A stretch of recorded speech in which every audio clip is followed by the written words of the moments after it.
Vous écoutez France Culture. Dime que son los secretos de tu alma. Dime cuál es el camino de tu divino amor. Les racines du ciel.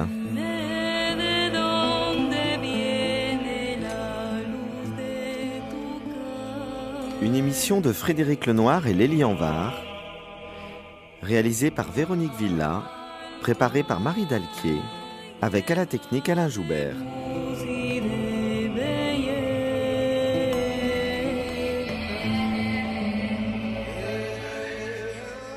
Aujourd'hui, nous recevons Isée Tardan-Masquelier pour parler de Ramana Maharshi.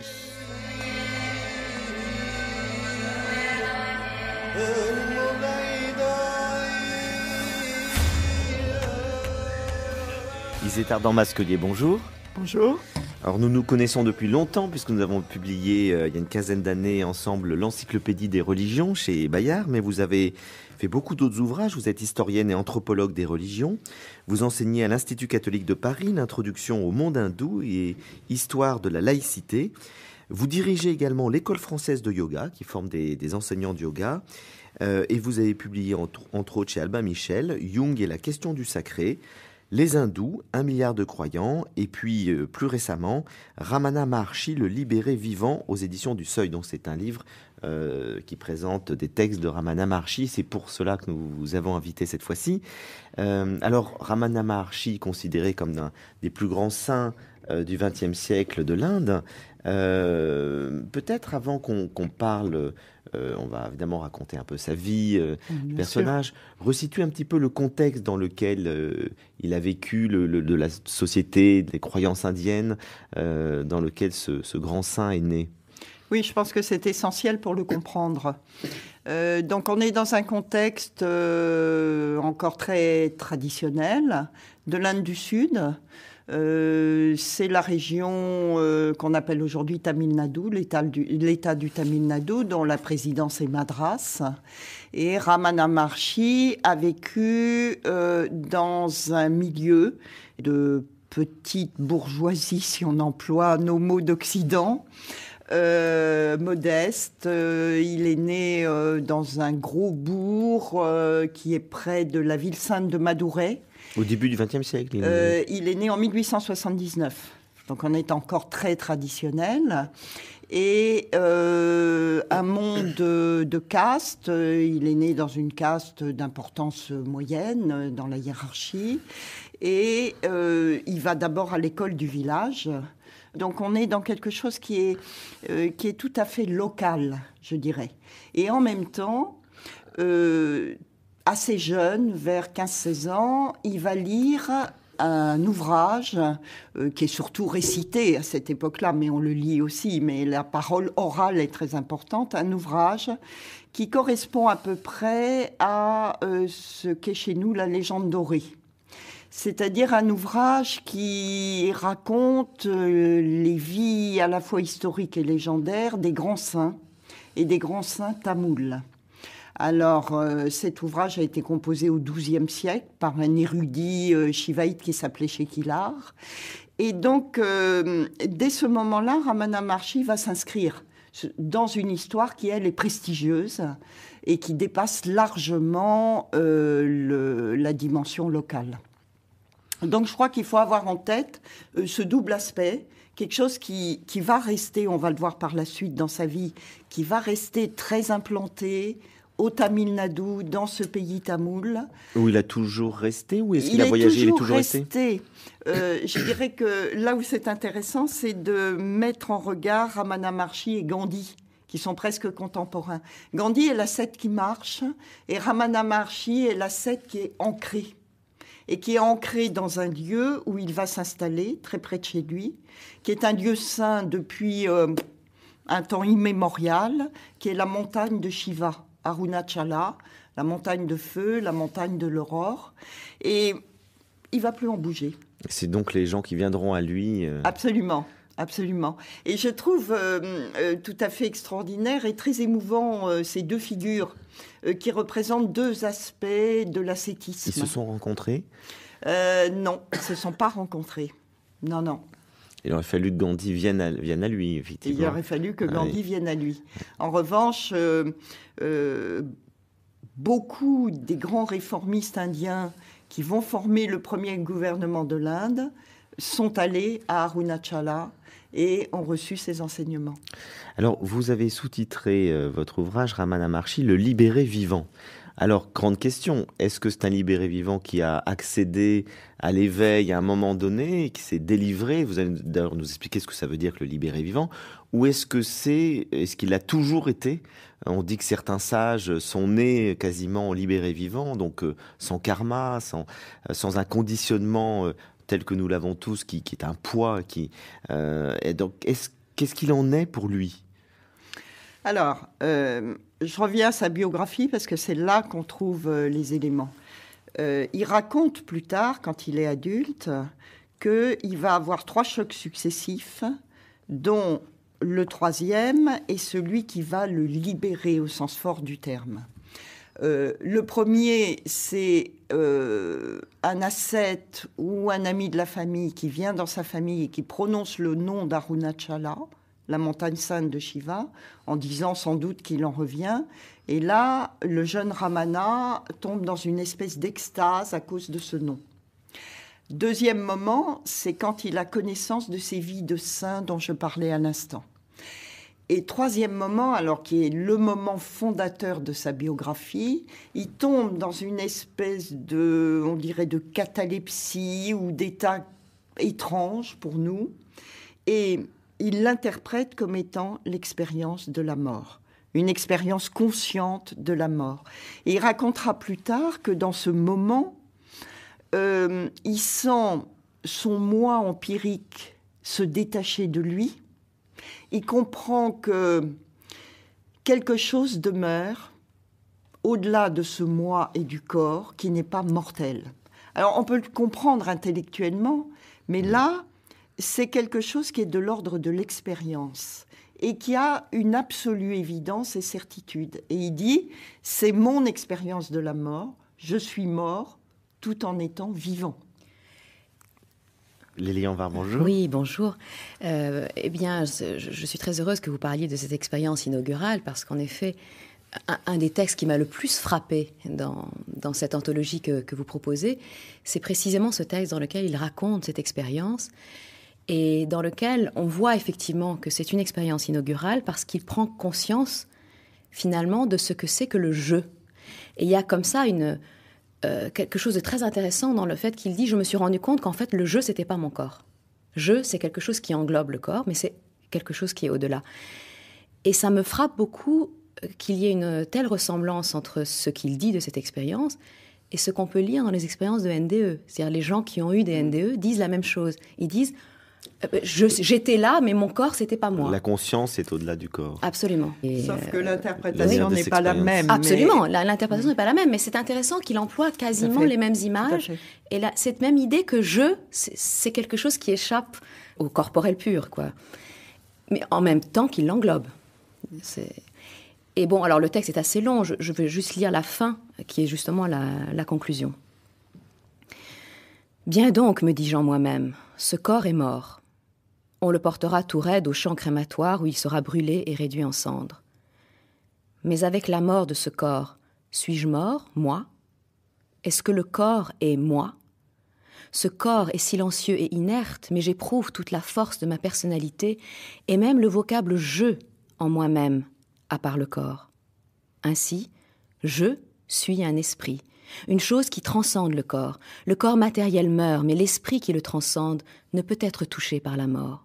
Je suis donc un esprit immortel. Tout ceci n'était pas un simple procès intellectuel. Tout ceci flamboyait avec une extrême vivacité devant moi, comme la vérité vivante. Quelque chose que je percevais immédiatement, presque sans raisonnement. J'étais quelque chose de très réel, la seule chose réelle en cet état. Et toute mon activité consciente, en relation avec mon corps, était centrée sur cette chose. Depuis ce moment, le je ou le soi s'est tenu au foyer de l'attention par une fascination toute puissante. La crainte de la mort s'était aussitôt évanouie et pour toujours. L'absorption dans le soi a continué de cet instant jusqu'au temps présent. D'autres pensées peuvent aller et venir, comme les notes diverses que joue le musicien, mais le je perdure comme la note de base, qui accompagne toutes les autres et se fond avec elles. Alors Isée, est-ce que cette expérience qu'il décrit, est-ce que donc de libération, est-ce que c'est un peu ce qu'on appelle aussi l'éveil dans le bouddhisme ? Oui, c'est une expérience universelle. Quand Leili faisait référence au NDE, il y a bien quelque chose qui est universel. Maintenant, la manière dont l'expérience est vécue et la part de signification que celui qui fait l'expérience lui donne, ça, c'est plus particulier. Et Ramana Maharshi l'exprime dans des termes qui sont traditionnels dans l'hindouisme. Par exemple, avec cette notion de corps. Je voudrais juste dire qu'il ne faut pas interpréter le début du texte que vous avez lu comme un dualisme. Il n'y a pas d'un côté l'esprit et de l'autre côté le corps. Et que quand Ramana Maharshi parle du corps, en fait, notre mot corps est trop étroit pour traduire le vocable indien. Et il faut entendre le corps et tout ce qui l'habite comme dimension émotionnelle et affective. Bon, ça, il fait l'expérience. Oui, c'est la psyché égale. Oui, au sens, c'est la dimension psychosomatique de l'être humain. Il fait vraiment l'expérience concrète que ça meurt. Et il fait aussi l'expérience que quelque chose demeure, qu'il appelle l'esprit, et qu'il ne faut pas entendre comme étant le mental, mais entendre comme étant l'esprit lumineux. C'est pour ça qu'il parle de flamboiement, et qu'après, très souvent, il va parler d'une brûlure véritable, parce que c'est la fine pointe de l'esprit, qui est une flamme, et qui brûle tout le reste. On pourrait dire aussi, puisqu'à un moment, il parle de centrer, que dans cette expérience, brusquement, il y a un décentrement. Alors que nous vivons, alors qu'il vivait sur les valeurs du moi, tout à coup, il se met à vivre sur une autre dimension. Et le moi existe toujours, bien sûr, puisqu'on vit avec son moi, mais il est mis à côté comme décentré au profit d'une dimension plus profonde qu'il ne va plus jamais perdre de vue et qu'on appelle dans l'hindouisme le soi. Oui, et c'est tout à fait pour ça que je parlais de l'éveil, puisque dans le cas de l'éveil, c'est vraiment ne plus s'identifier à son ego, l'ego qui rassemble ce que vous appelez la psyché, le mental, etc. C'est-à-dire toute la personnalité dont on a conscience. C'est la première conscience qu'on a de nous-mêmes, c'est à travers notre ego. Et donc il y a quelque chose au-delà de l'ego, qui l'ego demeure toujours, mais on en est délivré dans le sens où on a conscience qu'il y a quelque chose de plus profond, de plus radical qui existe au-delà, et qu'il ne faut pas s'identifier à son ego. Et donc on peut se détacher effectivement de l'ego et de tout ce qui nous meut à travers lui. Et c'est ça, est-ce que c'est ça qu'on appelle justement le fait d'être libéré vivant? Parce on n'est pas, tout à l'heure, voilà, on n'est pas allé jusqu'au bout de la définition. C'est vraiment, c'est quoi la notion de libéré vivant? Le mot le dit bien avec ces deux adjectifs.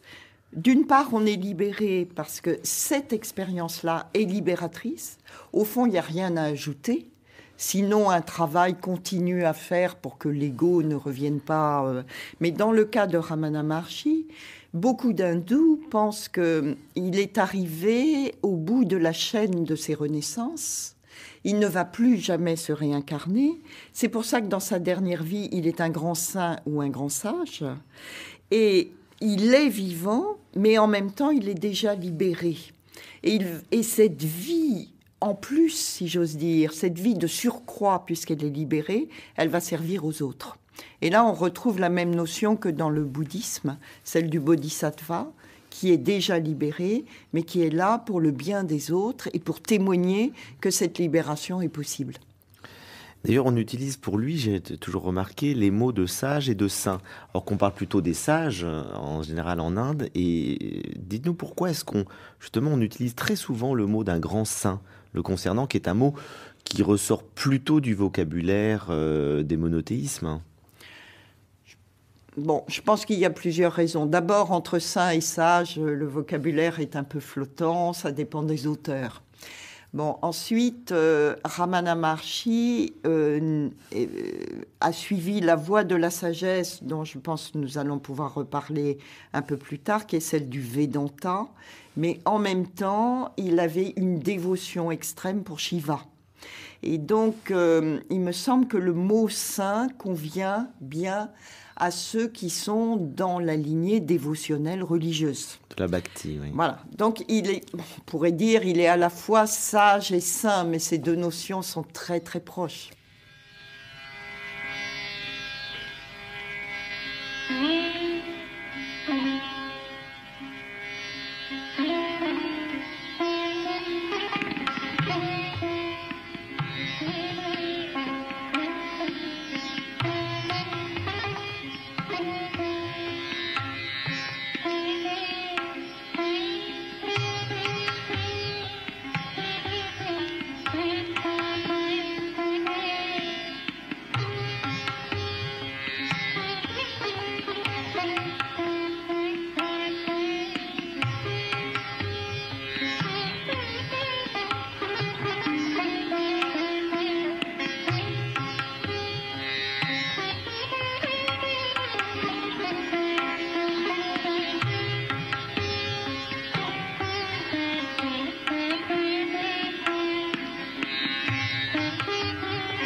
Vous êtes sur France Culture dans l'émission Les Racines du Ciel, en compagnie ce matin d'Isée Tardan-Masquelier. Nous parlons de Ramana Maharshi. Donc on se posait la question, voilà, c'est un sage, c'est un saint, Lilian Var. Oui, il me semble que dans la tradition hindouiste, comme d'ailleurs ailleurs, dans la tradition musulmane c'est pareil, en Occident c'était comme ça, mais ça s'est un peu perdu, il y a quand même l'idée que le saint, par sa seule présence, produit un effet particulier. Alors le sage produit un effet particulier par sa pensée, par son enseignement. Mais c'est pas tout à fait pareil. Est-ce que Ramana Maharshi, est-ce qu'on a des témoignages du fait que sa présence était une présence qui irradiait une énergie, quelque chose que les gens recevaient comme étant une manifestation de sa sainteté? Ah bah oui, bien sûr, bien sûr. Parce que, alors on a de très nombreux témoignages du fait que être en sa simple présence, recevoir son regard, c'est ce qu'on appelle darshan, libérer, transformer, retourner radicalement l'âme des gens. Donc ça, on a de nombreux témoignages de ça. Ensuite, alors peut-être qu'il est intéressant de dire qu'il y a deux phases successives dans sa vie. Il y a une phase de solitude totale, où il fait l'expérience de l'ascèse à un degré extrême. Et ensuite, il y a une phase où il est avec les gens. Et les gens viennent à lui et reçoivent ce regard libérateur. Donc peut-être là, il y a une petite différence, en effet. On pourrait dire que la première phase c'est le sage est plus une phase de sagesse et la deuxième de sainteté. Mais pour moi, ces deux notions sont vraiment très contiguës. Et combien de temps il est resté en solitude ? Il est resté pas très longtemps, puisque dès 22 ans, il a un tout petit ashram sur la montagne d'Arunachala, un minuscule ermitage, qui s'appelle Skandashram, et les gens montent en pèlerinage vers ce très jeune saint, sage, qui a 22 ans, et qui est dans le silence absolu, qui a vécu dans le grand temple de la ville qui est en bas d'Arunachala, qui s'appelle Tiruvannamalai. Il a vécu 3 ans là, sans bouger, sans se nourrir lui-même, on lui mettait la nourriture dans la bouche, dans une absorption totale dans la divinité Shiva. Donc, il y a cette première phase dans le temple. Il y en a une deuxième où il vit solitaire dans une grotte dans la montagne, 2-3 ans. Et ensuite, il commence à recevoir des gens dans ce tout petit ashram. Et puis, la notoriété va venir. Et son frère et sa mère vont lui construire au pied de la montagne un ashram, qui est l'ashram qu'on connaît aujourd'hui. Et qu'est-ce qui l'a poussé justement à opter pour cette vie ascétique, soudain de vivre en absorption? Il y a eu un événement particulier? Est-ce que c'est après l'expérience de la mort? Après l'expérience de la mort, il dit à ses parents, je m'en vais. Je vais à Arunachala. Alors ce qui est intéressant, c'est que dans la famille, il y avait déjà des renonçants. Le grand-oncle et l'oncle étaient des renonçants. Et lui part à 16 ans. Donc c'est pas quelque chose qui est complètement ahurissant dans cette famille. En tout cas, il le fait. C'est le point de départ. Et à 16 ans, il s'installe dans le grand temple de Tiruvannamalai. Et il n'en bouge plus pendant 3 ans. Alors, expliquez-nous un petit peu l'arrière-fond, donc aussi religieux indien. On a parlé du Vedanta, on a parlé de la Bhakti, donc des traditions un peu différentes. Il est au carrefour de tout ça, visiblement. Oui, il est au carrefour au moins de 2 grandes traditions indiennes, qui sont d'une part une tradition de sagesse, qui a une haute philosophie derrière elle, qui est le Vedanta, et d'autre part une tradition dévotionnelle, qui est orientée vers le dieu Shiva, donc shivaïte. Qu'il soit à ce carrefour n'est pas unique ou n'est pas totalement original, puisque le grand philosophe védantin, qui est un peu le Platon ou le Plotin de l'Inde, qui s'appelait Shankara, qui a vécu au 8e siècle, était lui aussi shivaïte et avait composé non seulement des ouvrages de philosophie et de sagesse, mais des hymnes à Shiva. Donc, on est dans un monde où la sagesse et la philosophie et la religion ne sont pas antinomiques l'une de l'autre. On peut être un dévot d'une divinité et on peut être un grand philosophe. Alors, Ramana Maharshi se situe à ce carrefour. Mais est-ce qu'il a étudié? Est-ce que c'est quelqu'un qui a lu, ou cette sagesse, c'est le fruit simplement de son expérience? Alors, c'est pas un intellectuel au sens qu'on pourrait donner à ce terme. Il a peu lu, il a peu travaillé l'exégèse des textes. Il n'était pas analphabète, loin de là. Il connaissait sa tradition. Mais en fait, il avait des petites phrases. Par exemple, il disait si un texte est déjà très bien écrit, je vois pas pourquoi j'en écrirai un autre. Il se situe. Donc il a rien écrit ou il a écrit des ouvrages? Lui-même n'a composé que 2 ouvrages, dont l'un, La connaissance de l'être, fait 15 pages en traduction française, et l'autre fait 10 pages, plus des hymnes qu'il a composés et chantés oralement, et qui ont été recueillis par ses disciples. Et alors, justement, en quelle langue il parlait? Donc, il se situe dans une parcimonie extrême. Il parle en tamoul. Ce qui est un signe justement des gens qui sont libérés. Oui. Mais donc, il parle en tamoul. Il parle en tamoul. Il connaissait le sanskrit, qui est la langue sacrée des textes de l'Inde. Et puis, il connaissait l'anglais. C'est ça. Donc, les conversations, en fait, que vous rapportez, qui sont son enseignement oral, donc ce qui reste essentiellement, c'est son enseignement oral, si j'ai bien compris, ce sont des conversations qui ont eu lieu entre lui et essentiellement des disciples anglophones. Des disciples anglophones, mais des disciples tamouls, des disciples indiens. Énormément d'Indiens sont venus à l'ashram de Ramana Maharshi de son vivant et continuent à venir aujourd'hui. Oui, et d'ailleurs on voit que précisément c'est un enseignement à caractère oral et que c'est quelque chose qui se passe évidemment entre le gourou et son disciple. Et avant de lire justement une de ces conversations qui sont très vivantes, parce qu'on voit bien que c'est un enseignement, que le maître connaît bien son disciple et qu'il sait exactement ce qu'il faut lui dire, le médicament qu'il lui faut au bon moment. Juste précisez-nous ce terme gourou qui a pris une connotation un peu négative de nos jours en Occident, mais juste pour clarifier la situation. Elle a pris une connotation négative parce qu'on en a vu les dérives. Mais en Inde, le mot gourou a une connotation qui est profondément positive. C'est-à-dire que dans tous ces mouvements de dévotion, la grâce passe par le gourou. la grâce ou l'énergie. Le mot qui est très souvent employé, c'est le mot Shakti, qui est la capacité à ce que quelque chose se réalise. Le Dieu créateur, par exemple, a une Shakti.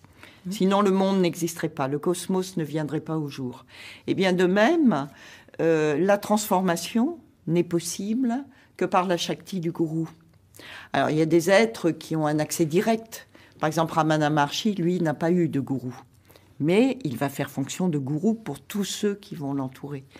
Et ce charisme, on parlait tout à l'heure du charisme du saint, du rayonnement du saint, cet enseignement oral aussi, ils n'ont de substance et d'efficacité que par la Shakti. Voilà. Donc, le personnage du gourou est central. C'est quoi l'étymologie du mot gourou? L'étymologie du mot gourou, la plus probable, c'est celle qui le relie à un adjectif qui veut dire lourd. Ce qui a du poids, non? Oui, ce qui a du poids. Alors là, c'est un extrait d'un ouvrage d'ailleurs que j'aime énormément. C'est comme une montagne de camphre parce que précisément, on y voit se déployer un enseignement vivant. Ouais. Et alors, bon, c'est un dialogue. Je vais m'efforcer de lire les deux voix du dialogue.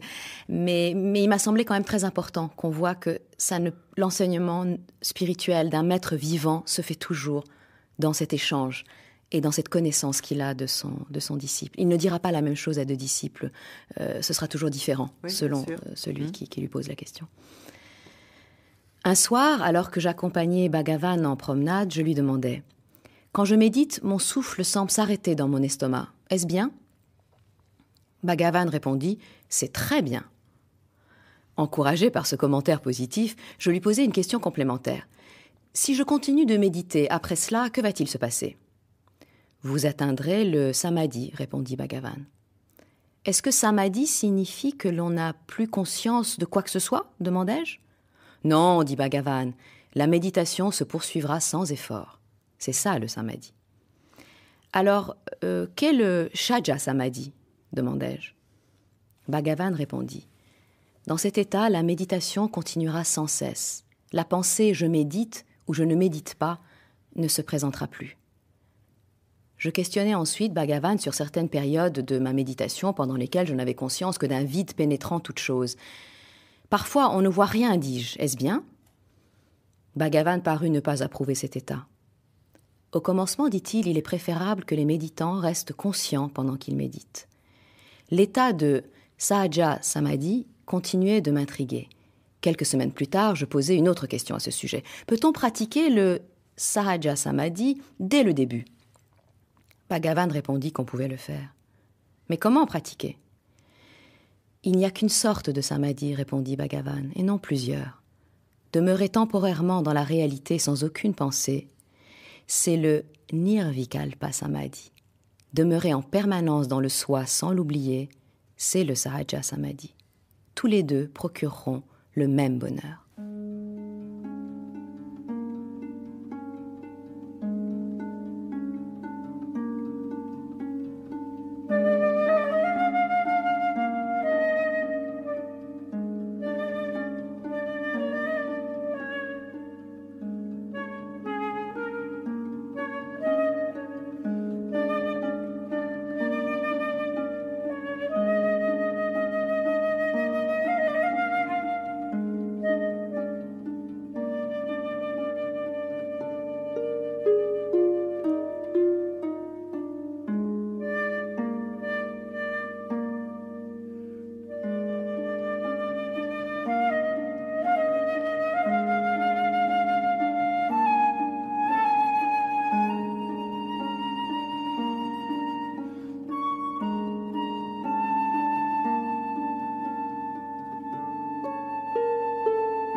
Vous êtes sur France Culture dans l'émission Les Racines du Ciel, en compagnie ce matin d'Isétar Masquelier. Nous continuons de parler de Ramana Maharshi, ce grand sage de l'Inde du XXe siècle. Lélie Anvar vient de nous lire un texte d'un entretien avec ses disciples, un de ses disciples, où il parle de la méditation. Expliquez-nous un petit peu mieux ce que c'est que cette pratique de la méditation dont il parle.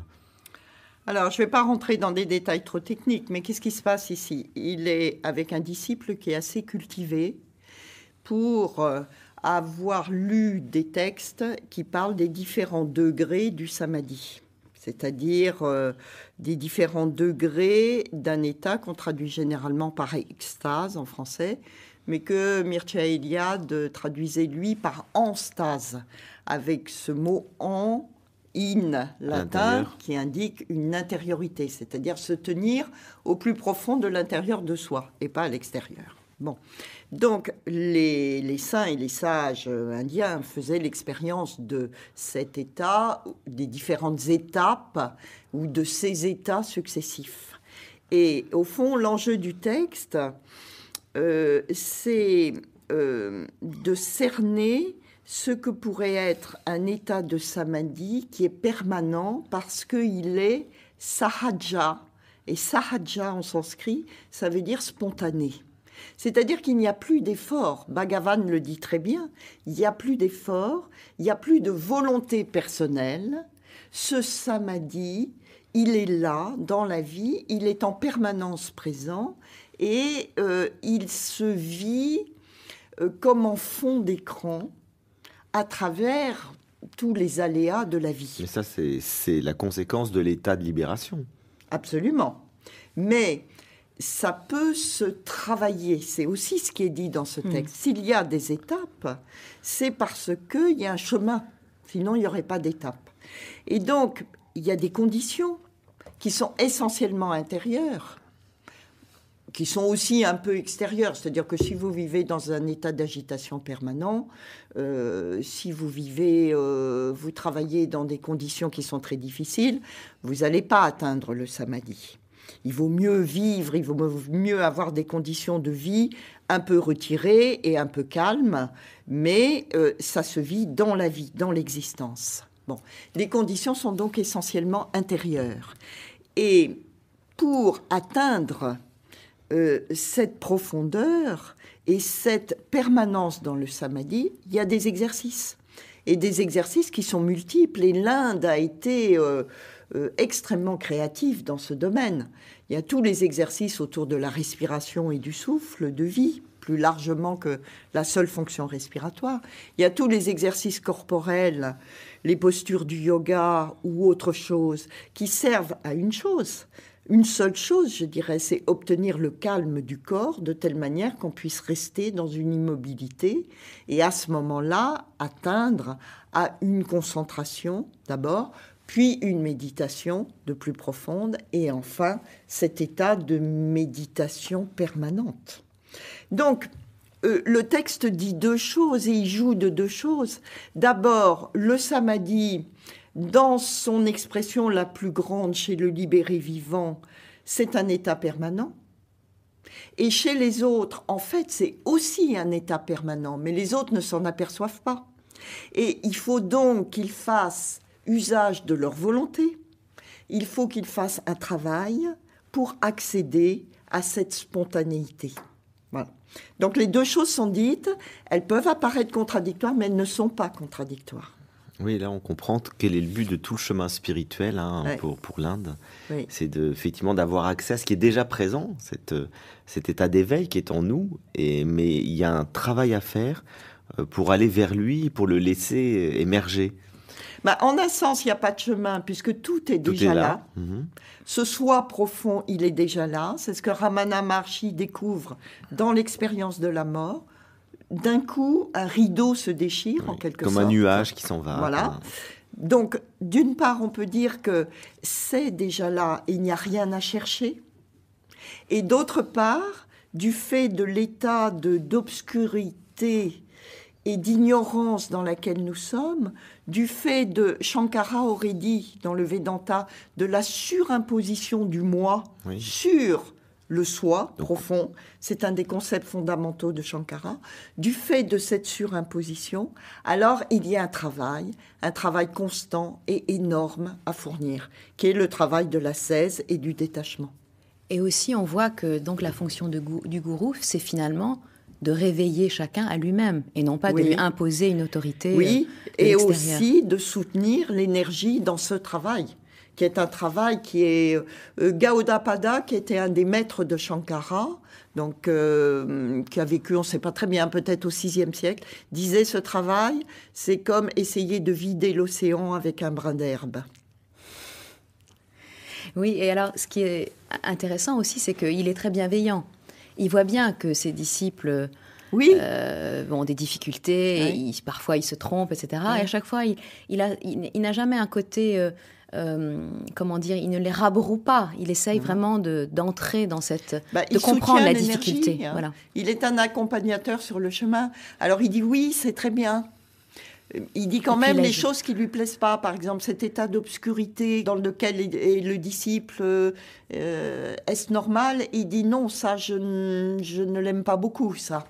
Voilà. Mais toujours avec amour. Et quel serait pour vous l'axe principal, en fait, de son enseignement? Comment on pourrait le résumer? C'est quoi pour lui quel est l'essentiel pour arriver justement à cet état d'éveil? Mais je crois que c'est la découverte du je ou du soi.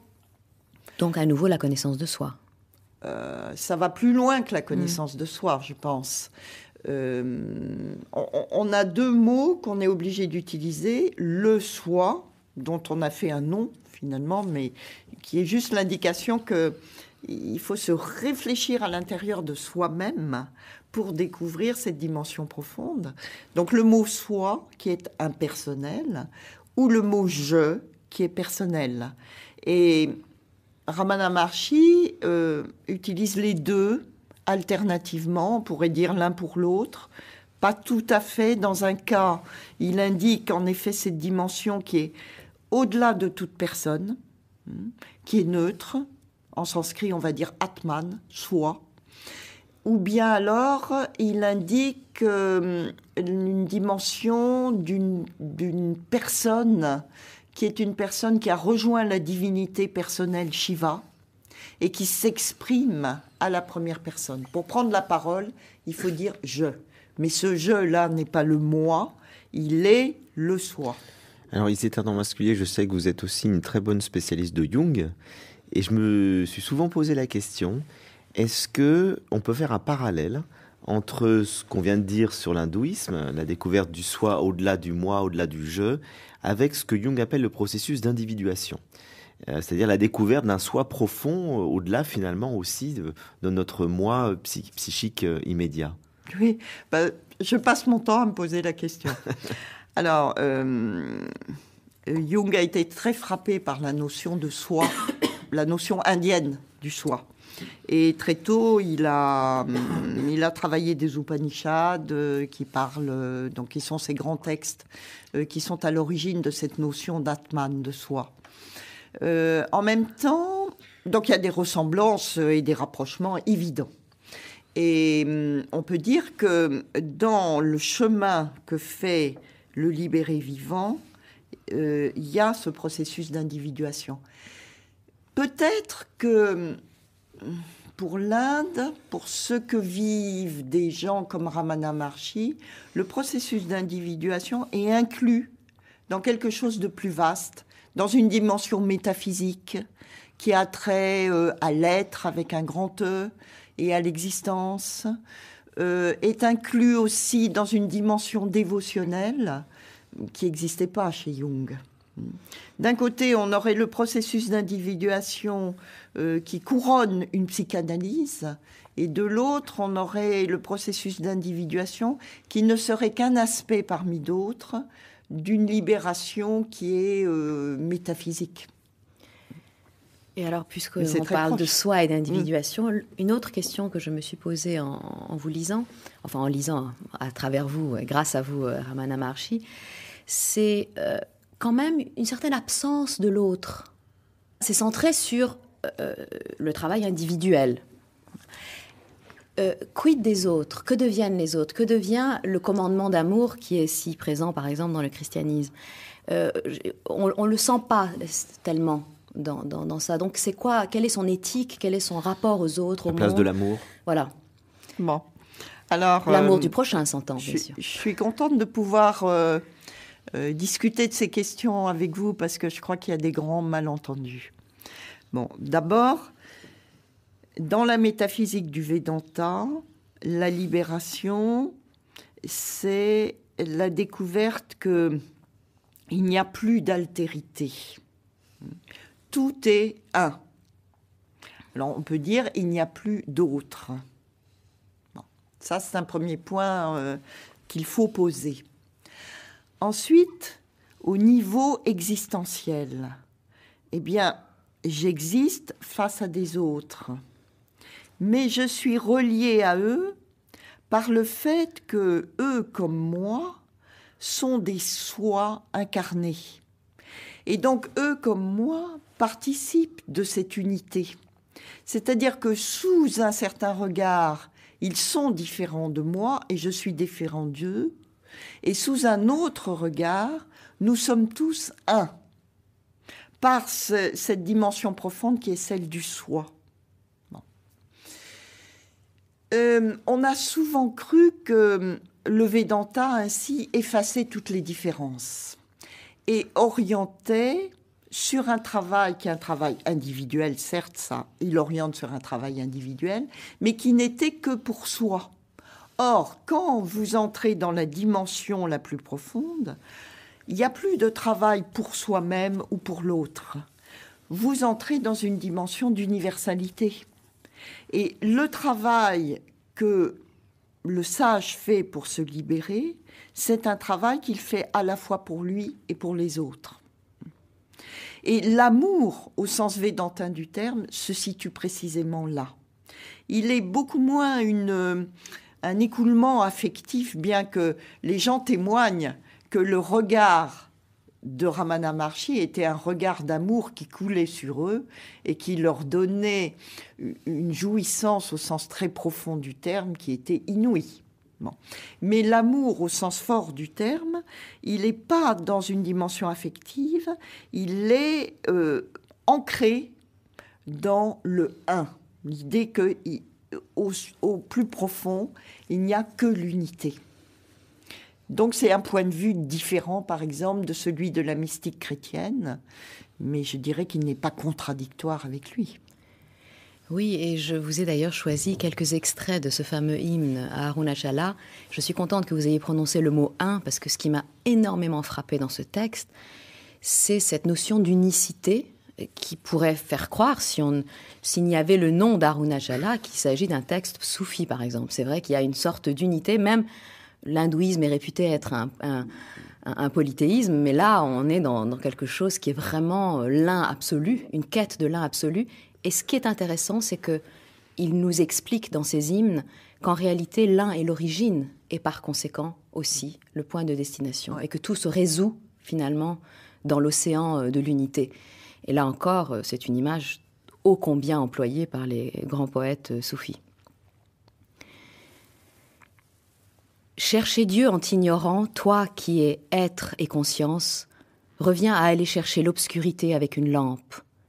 C'est seulement pour te donner à connaître comme être et conscience que tu résides dans les différentes religions sous des noms et des formes diverses. Et si elles ne te reconnaissent pas, c'est qu'elles sont vraiment des aveugles qui ne connaissent pas le soleil. Ô Arunachala le grand, j'aime sans pareil, puisses-tu demeurer et resplendir en tant que mon propre soi, un, sans second. Les eaux s'évaporent de la mer pour former les nuages, puis retombent en pluie et retournent à la mer en fleuve. Rien ne peut les empêcher de retourner à leur source. De même, rien ne peut empêcher l'âme qui émane de toi de te rejoindre à nouveau, malgré ses nombreuses errances sur le chemin. L'oiseau qui monte en flèche dans le ciel n'a nulle part où se poser sinon la terre. En vérité, tout doit rebrousser chemin. Et quand l'âme trouvera la voie du retour à sa source, elle sombrera et s'immergera en toi, ô Arunachala, toi, océan de félicité. On parlait de sa dévotion pour Shiva. Là, il y a de l'amour dans la dévotion pour Shiva. Il y a quelque chose qui s'exprime au niveau de cette énergie du cœur, qui est très importante aussi pour lui. Et là, on touche à cette autre dimension de sa personnalité et de la spiritualité indienne, qui est à côté de cette dimension de la sagesse et de la libération par la connaissance ultime. Il y a également cette notion de la relation au divin, relation amoureuse au divin, qui aussi participe à la libération. Elle est essentielle. Elle est essentielle. En sanskrit, ce qu'on traduit par dévotion ou courant dévotionnel se dit en sanskrit bhakti. Et bhakti veut d'abord dire partage, avoir part à. Et la divinité donne sa grâce et les êtres ont part, par le biais de cette grâce, ils ont part à la divinité. Donc ça, c'est absolument essentiel. Et l'expression de l'amour pour la divinité atteint en Inde des sommets d'intensité qui ont frappé tous ceux qui sont allés sur cette terre. Et là, ce qui rejoint complètement les monothéismes, où on retrouve cette notion essentielle, effectivement, du lien avec la divinité.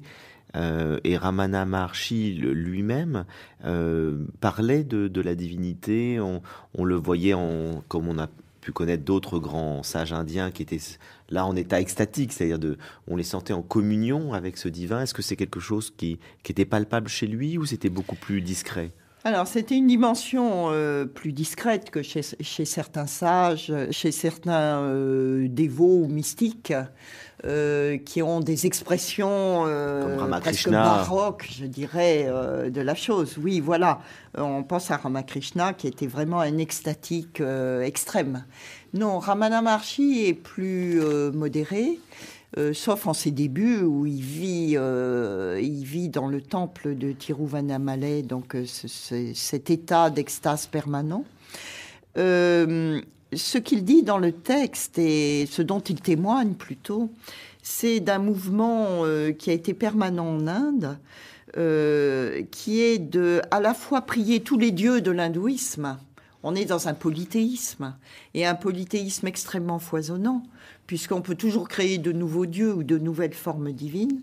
Et en même temps, on est dans ce que les spécialistes appellent un énothéisme, c'est-à-dire une unicité du divin. Énos, c'est le mot grec qui veut dire un. C'est-à-dire qu'au-delà de tous les dieux, il y a un fond qui n'est pas un dieu, mais qui serait le divin, une dimension divine, que l'hindouisme a appelé très tôt Brahman, et qui est la même chose que le soi, Atman.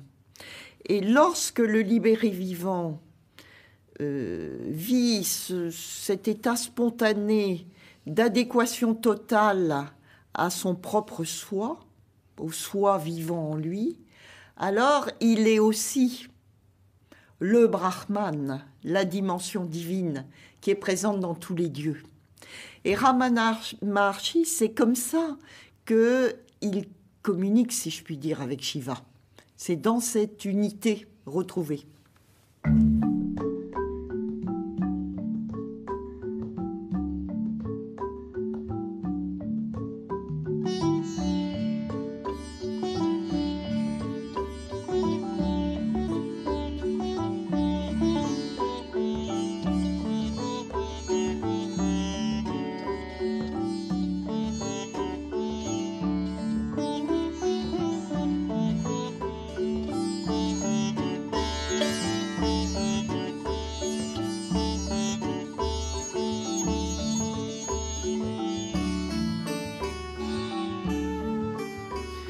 Vous êtes toujours sur France Culture, cette émission des Racines du Ciel avec Isée Masquelier touche à sa fin et comme chaque mois j'accueille Marie Dalquier pour un agenda culturel plus fourni. Bonjour Marie. Bonjour. Alors moi je voulais aussi vous parler d'un homme d'amour et de partage qui est Pierre Rabhi. Il se trouve qu'il y a un film qui vient de sortir là il y a une dizaine de jours qui s'appelle Au nom de la terre. Alors c'est le film de Marie-Dominique Delsing. Je rappelle très brièvement, Pierre Rabhi est un paysan, écrivain, penseur que nous avions reçu. Enfin, nous avions été le voir chez lui, le rencontrer. Pour ceux qui veulent le réécouter, c'était donc aux Racines du Ciel le 27 mai dernier. Alors, c'est un des pionniers de l'agroécologie, de l'agriculture biologique en France.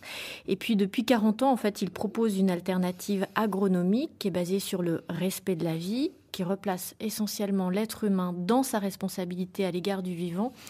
Et ce film, en fait, c'est un véritable appel à l'éveil de nos consciences pour construire une nouvelle société, autant dans le domaine de l'éducation, de la santé, des territoires.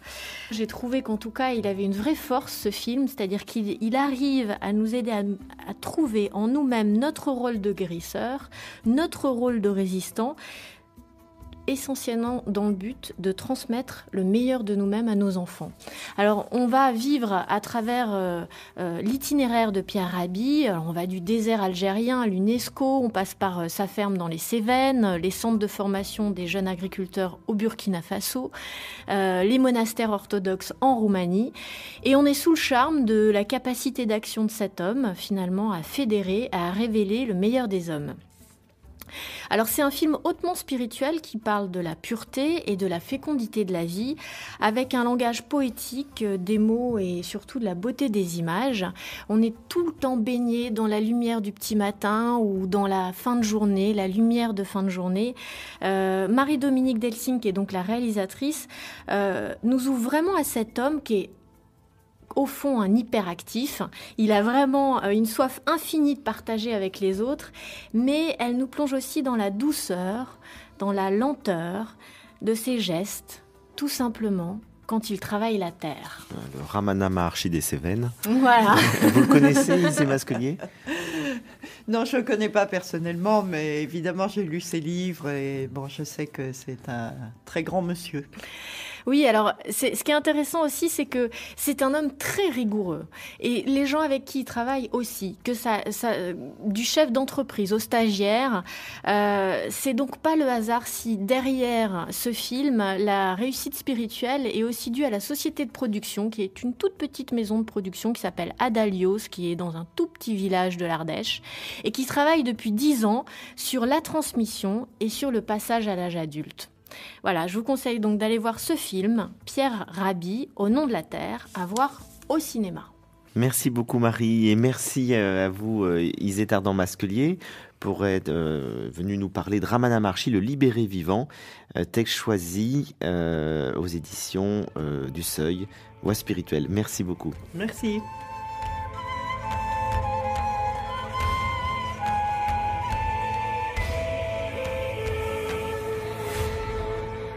Je rappelle que cette émission est podcastable pendant 1 an, réécoutable pendant 1000 jours.